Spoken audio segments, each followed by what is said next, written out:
Okay, I'm back again. Now I've turned my tab into a dash cam again because I think it worked quite well last time. But what I think I'm going to do, we are on a 3-hour drive, and I thought, well, I may as well use the time to just share with you something that happened to me in Tasmania, which I think you might find very interesting, especially if you're a Christian. This will interest you, I think. When I was living in Tasmania, I used to live in Launceston. I don't know if you know that area of the world, but Launceston is a very quiet town, very small town. Second city. The second largest city in Tasmania. We're part of Australia, of course. I had my 2 daughters, very young at that time, and my son, who was maybe about 10. We drove to Hobart for a church event, and we stopped, had pizza at the end of the service. It was midnight by the time we got back into the car to head back to our home in Launceston, Tasmania. And if you've ever driven through Tasmania, especially the road leading from Launceston to Hobart, it's a very hilly drive. It's a very arduous drive, actually, and you need to, be, I think, careful how you are driving, because there are a lot of wild animals, like kangaroos and wombats, and even those echidna, with the spiky things all over them. I have hit one of those also. So anyway, to get back to my story, we were driving back home. It was after midnight, and I'm coming up to the crest of a hill, and God spoke to me, and he said, what would you do if you became stranded out here? And I just said, well, I'd pray to you and you would help me. Now, as soon as the car hit, topped the crest of the hill, there was a very big kangaroo. Now, red kangaroos, they can be about 7 foot tall, or 6 foot. But anyway, they're quite large animals, very strong, powerful legs on them. And if you hit one of those, it's going to do damage to your car.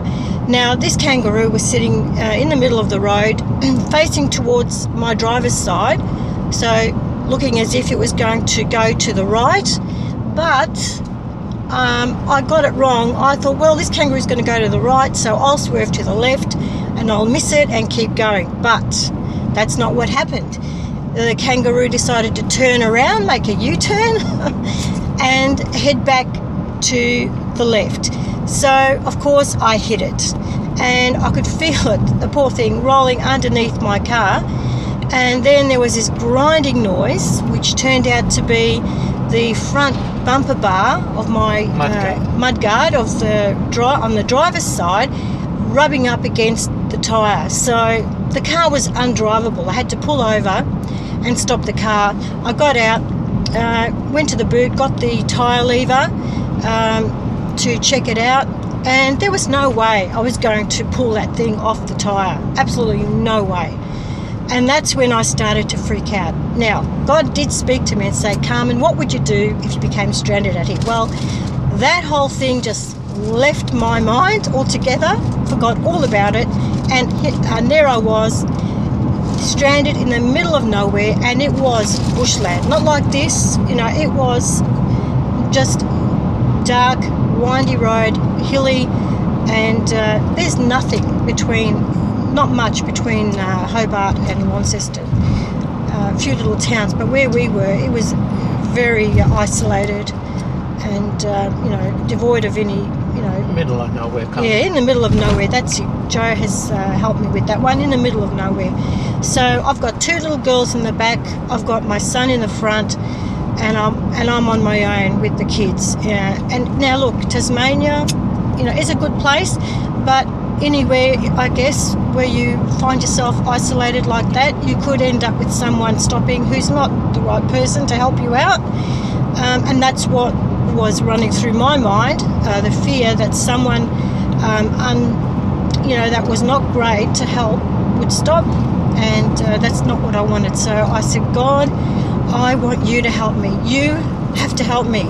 I don't want anyone to stop. And that's what I was, my arms up in the air, out on the side of the road and pleading with God not to let anyone stop, but for him to help me out.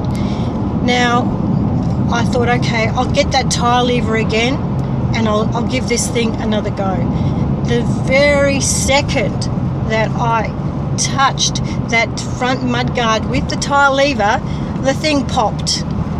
Now, there you go. God is pretty awesome. I've never seen anything like that.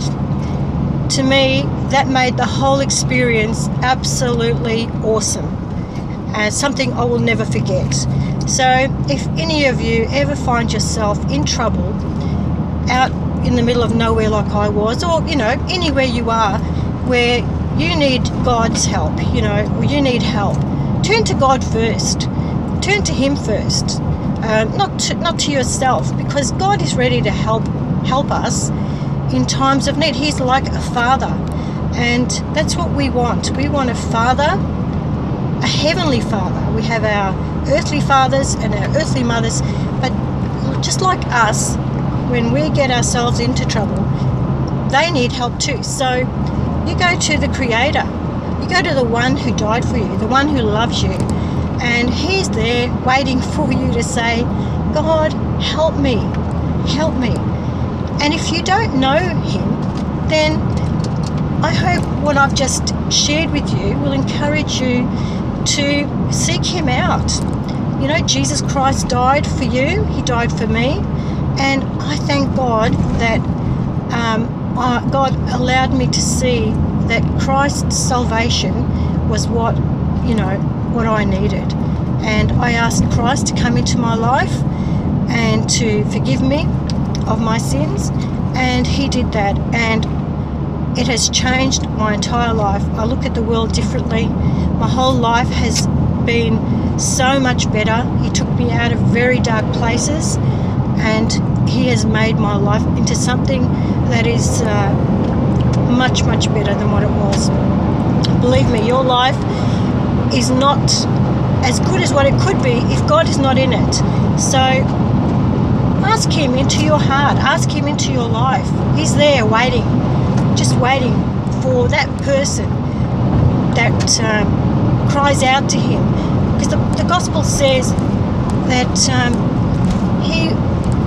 he's waiting for people to call on him, and whoever does call on him, he will answer you. So get your Bible out, crack it open if you haven't opened it for a while, and have a look and see what God has for you.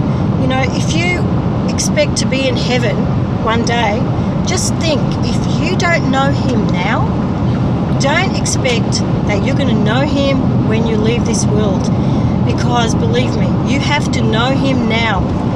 You have to know him today while you are still on this earth and living your life, not for yourself, without him, but living your life with him, and let him lead you through the path that you're going to travel.